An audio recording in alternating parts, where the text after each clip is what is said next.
Welcome. This is AFlame Ministry, and this is a show, an interfaith show, where we talk about sharing God's love in the 21st century with all the joys and some of the challenges that come with that, not only in the United States, but around the world. And my guest today is the Reverend Dr. Shanta Primavaharda. Excuse me, let me try that again.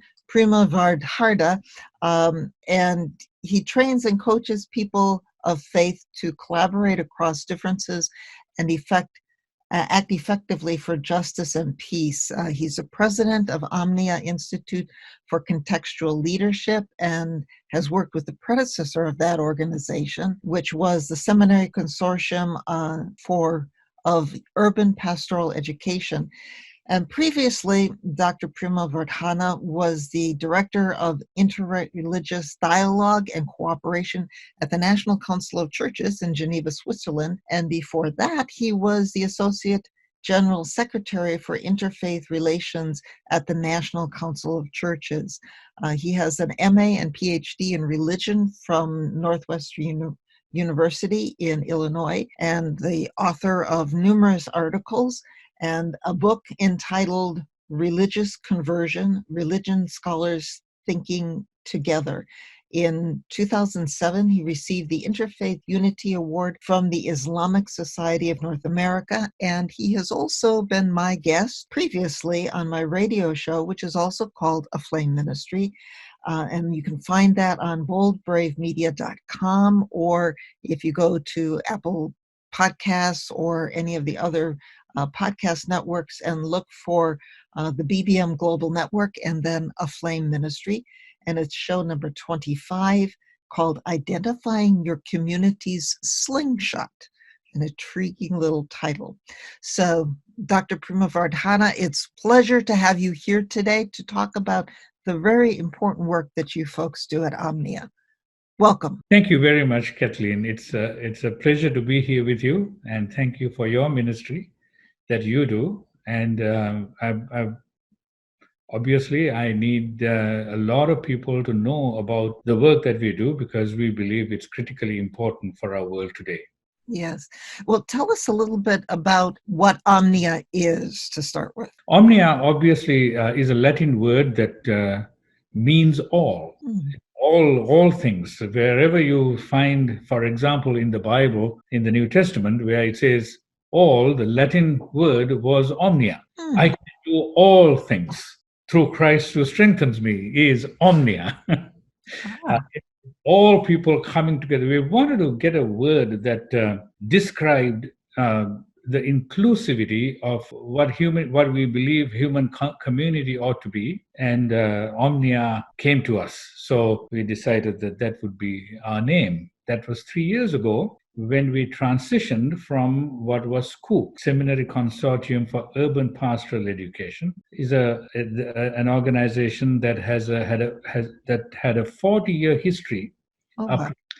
The story begins in 1976. I think it's important to give folks a brief idea about what this where three urban pastors decided that seminaries don't adequately teach their students how to address the particular context of the city, and so they created a curriculum that would help that, and brought seminary students into the city. And there was a very different way in which they thought about the curriculum, and that is that it needs to be coming from the bottom up rather than from the top down. Okay. So all the theology that they learned in the seminaries were usually top down, seminaries being confessionally oriented institutions. That's the only thing that they could do.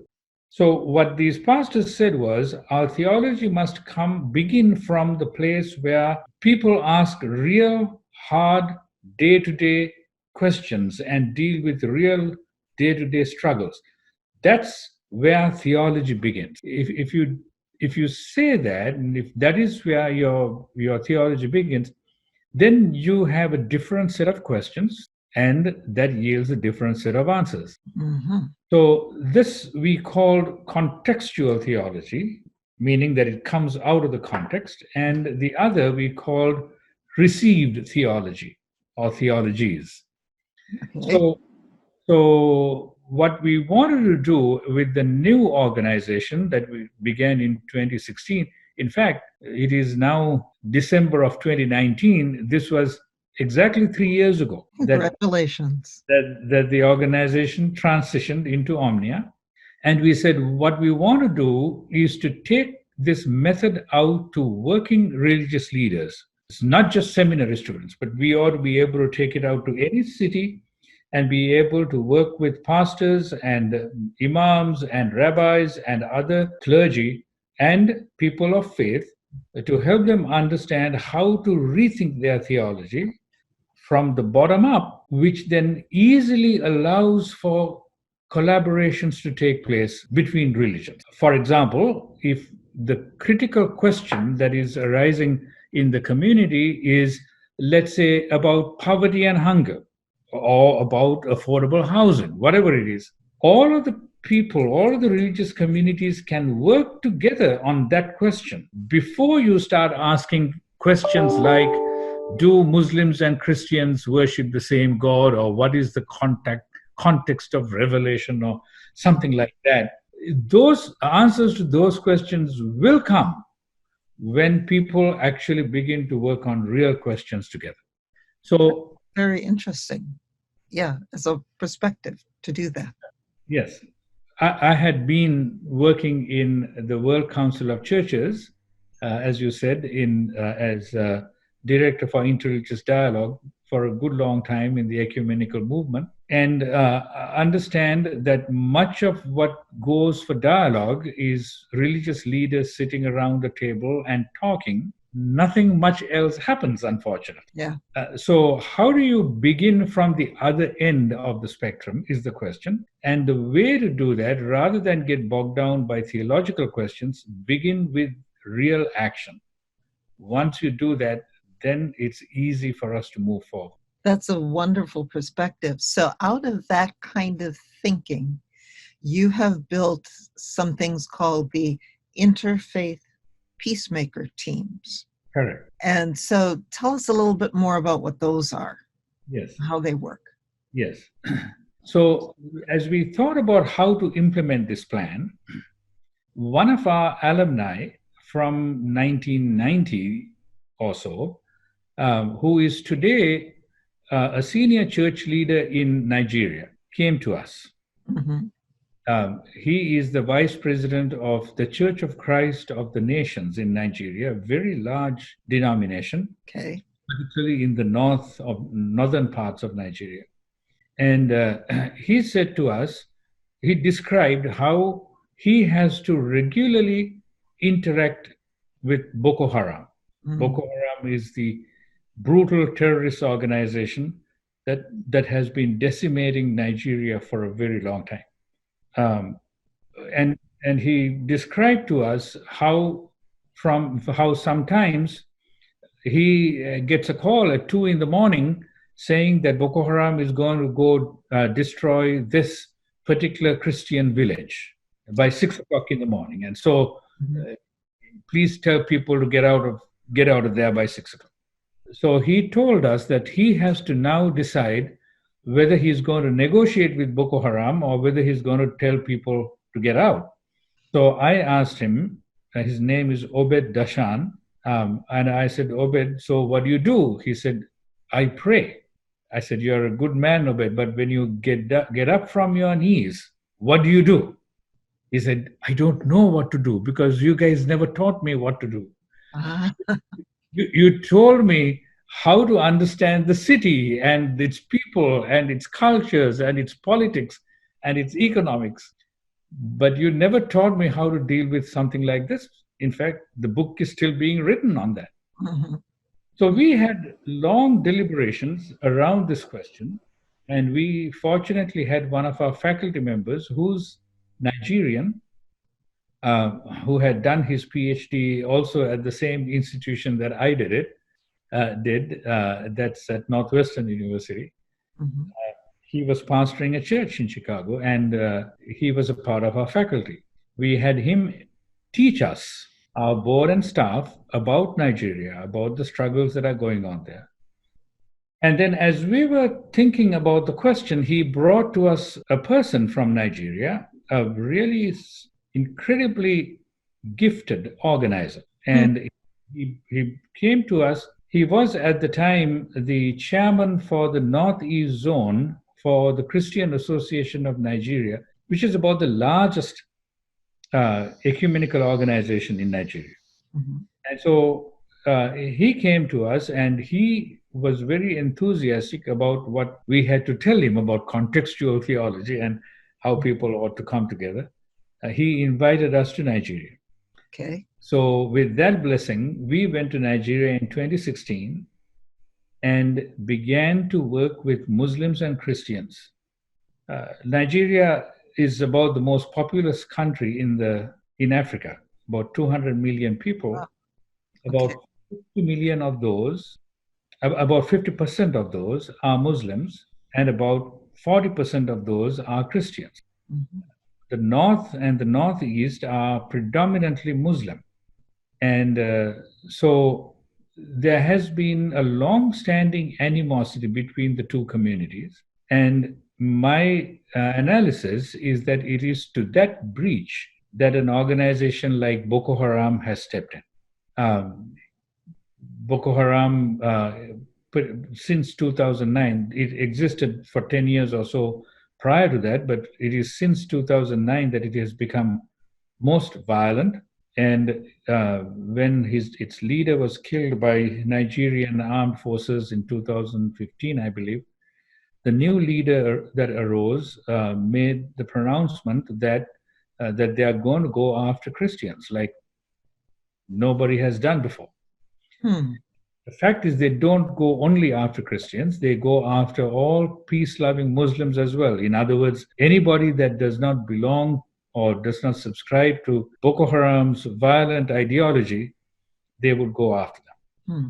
So, Boko Haram, like other such organizations, has pledged allegiance to ISIS or Daesh, Mhm. which is so they have a sort of a conglomerate of the brutal, violent terrorist organizations. So that's how their resourced, their supplies come that way. But Boko Haram is a pretty strong organization in that part of the world. So as we trained Muslim and Christian leaders and people of faith to first to come together to learn about each other. Mhm. The religious literacy itself was at a very low level, I noticed, and to build relationships with each other, and to learn strategies of community organizing, meaning how to build power so that they can act together. As they began to do that, we began to discover that if they were working together as teams, they would be doing much better in Mhm. terms of addressing the questions that arise in their communities. And so we came up with the idea of interfaith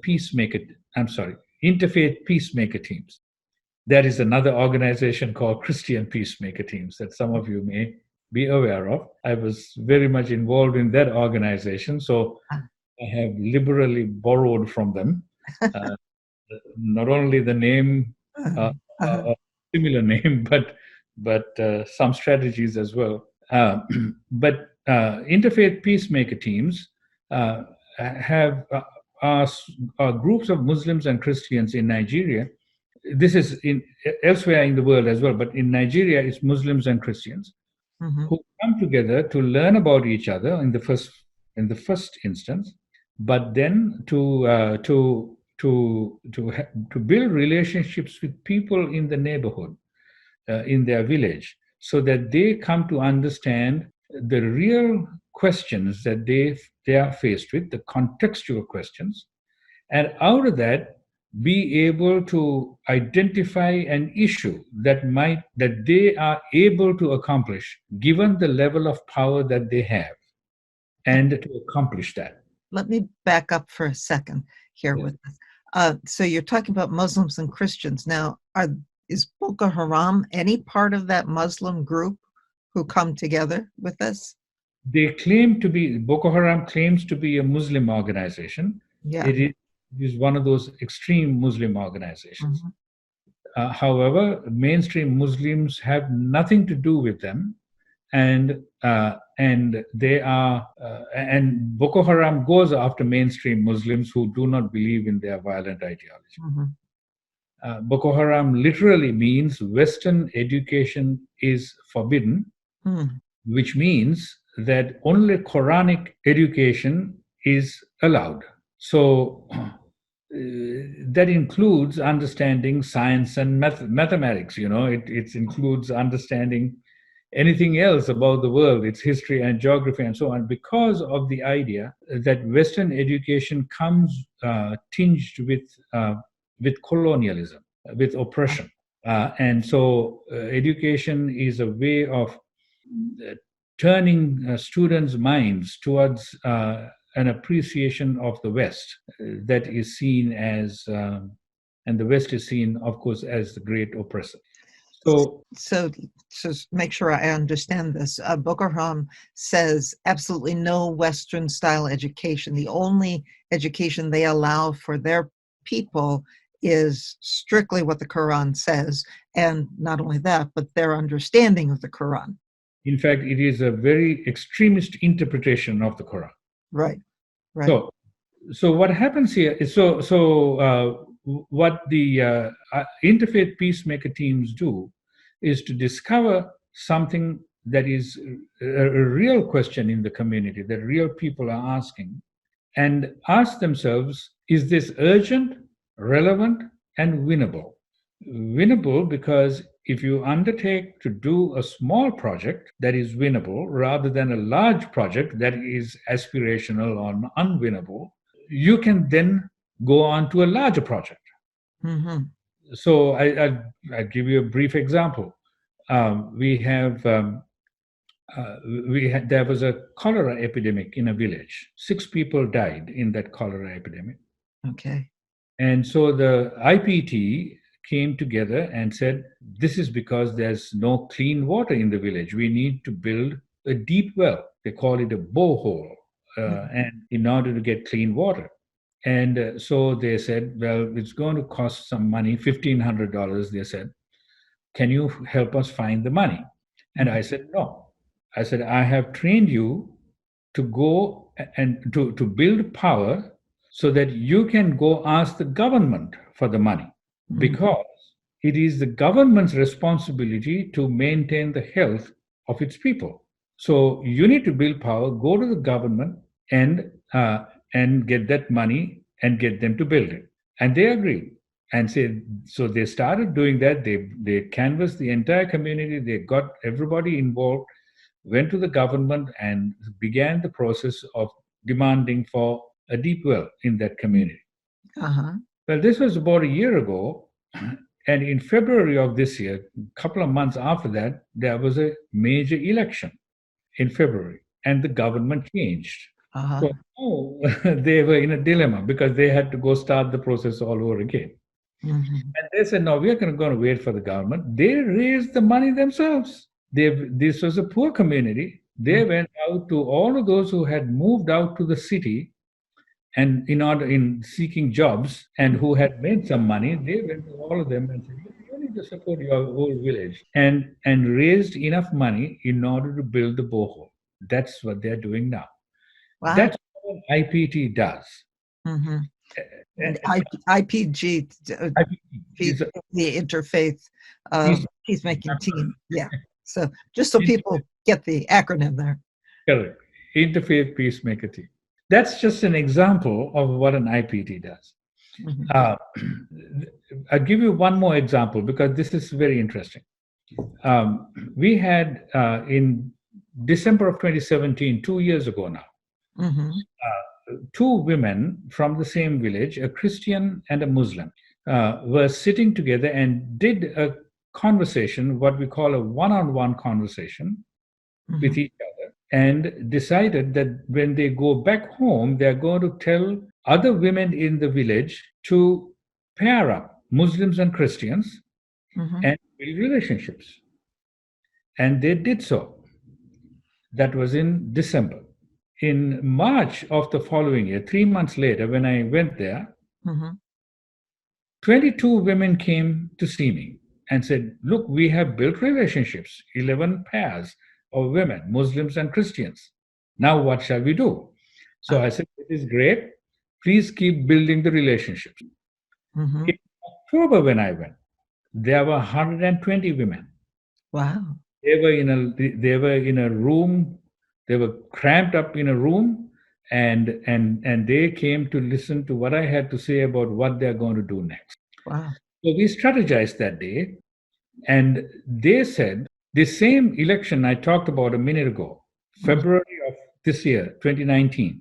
Yes. February 2019 was this major election, and elections in that part of the country, that part of the world, and probably particularly that part of the country, are tinged with pre and post-election violence. It always happens. So the women said, we are going to try to stop this violence from happening. So how did they do that? They decided they are going to have a community feast. So they found a place.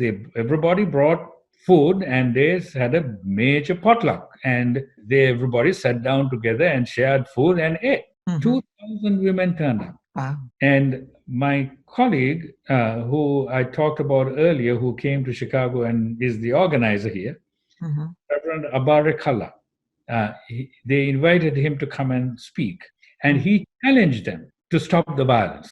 They said, the women can undertake to keep their husbands and sons from committing violence.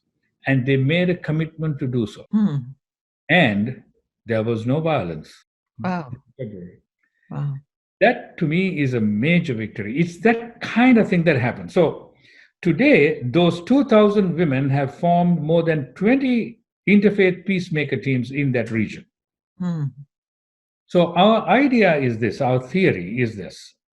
If there are a large number of IPTs in a particular locality, in a particular village, area, county, city, if there are large numbers and people are getting even small victories, and people are looking at this and saying, Muslims and Christians are working together, it's impossible to imagine that could have happened, right? And not only that, they are achieving results, they are actually doing something. That news is going to spread when not just one, but 10 and 20 and 50 and 100 are doing that. That news is going to spread. And IPTs will become a part of the social infrastructure. That's just as much as there are block clubs and associations of various sorts and schools and hospitals and churches. There'll be a part of the social infrastructure, which means that the opportunity that Boko Haram has to recruit gets reduced. The space gets reduced. Right. So groups like Boko Haram have to recruit in order to survive. Yes. Because they do suicide bombings, which means their people get killed. In order to sustain themselves, they have to recruit. And our attempt is to reduce the space available for that recruitment. So that's what we are trying to accomplish in Nigeria with the Interfaith Peacemaker teams. Yeah, and our time is running short, but think about, can you say a little bit about how that kind of thing translates to this country? Is there something that we can learn that could be usable here in the United States? Yes. Everybody here talks about, everybody is aware of the polarization that we are dealing with right now in our country. And that polarization is racial, it's religious, it's political, and economic, frankly, as well. How is it possible? How shall we make Martin Luther King's beloved community a reality? How do we bring people together? Mhm. That's a very important but difficult question. Yeah. And partly because today people are not used to coming together in associations like people used to a generation ago. Yeah. Uh, Robert Putnam famously wrote the book called Bowling Alone back in 2000 or so. Mhm. There are no bowling leagues anymore. People are bowling alone. Wow. That's a part of the reality of what we are dealing with today. So this is much harder. There's another reason why it is harder, and that is because somehow we get distracted from the realities that face us because we are all the time on our mobile devices and social media and Mhm. watch television and whatever else that we do individually.